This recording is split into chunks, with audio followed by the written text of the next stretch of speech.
Deuteronomy chapter 3. Then we turned and went up the road to Bashan, and King Og of Bashan came out against us with his whole army to do battle at Edrei. But the Lord said to me, "Do not fear him, for I have handed him over to you along with his whole army and his land.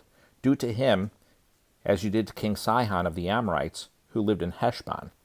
So the Lord our God handed over King Og of Bashan, or Bashan, however you say that town, and his whole army over to us. We struck him until there was no survivor left. We captured all his cities at that time.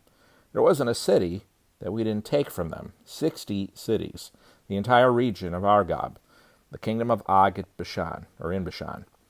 All these were fortified with high walls, gates, and bars, besides a large number of rural villages.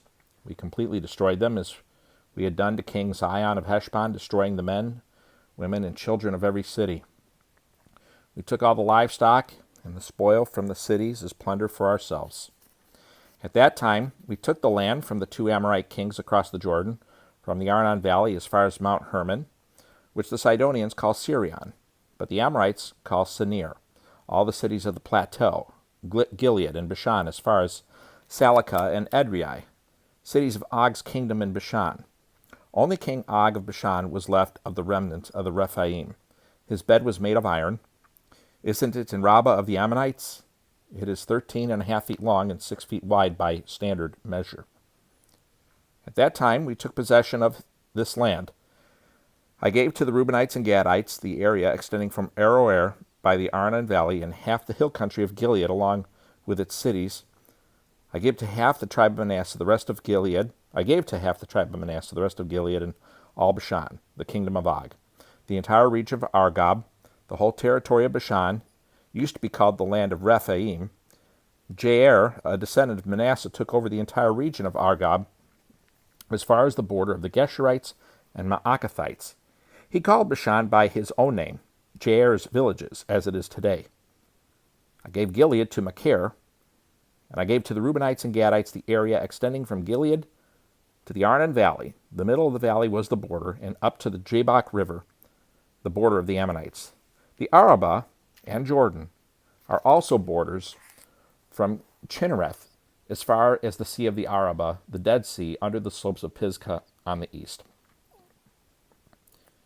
I commanded you at that time, "The Lord your God has given you this land to possess. All your valiant men will cross over in battle formation ahead of your brothers, the Israelites. But your wives, dependents, and livestock, I know that you have a lot of livestock, will remain in the cities I have given you until the Lord gives rest to your brothers as he has to you, and they also take possession of the land the Lord your God is giving them across the Jordan. Then each of you may return to his possession that I have given you." I commanded Joshua at that time, "Your own eyes have seen everything the Lord your God has done to these 2 kings. The Lord will do the same to all the kingdoms you are about to enter. Don't be afraid of them, for the Lord your God fights for you."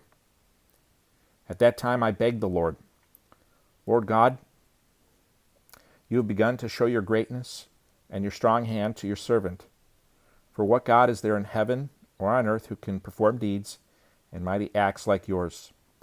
Please let me cross over and see the beautiful land on the other side of the Jordan, that good hill country, and Lebanon." But the Lord was angry with me. Keep in mind, this is Moses speaking here. "Because of you, and would not listen to me. The Lord said to me, Moses, that's enough. Do not speak to me again about this matter. Go to the top of Pisgah and look to the west, north, south, and east, and see it with your own eyes, for you will not cross the Jordan. But commission Joshua and encourage and strengthen him, for he will cross over ahead of the people and enable them to inherit this land that you will see." So he stayed in the valley facing Beth Peor. Deuteronomy chapter 3. And we'll see you tomorrow. Hope you have a great day.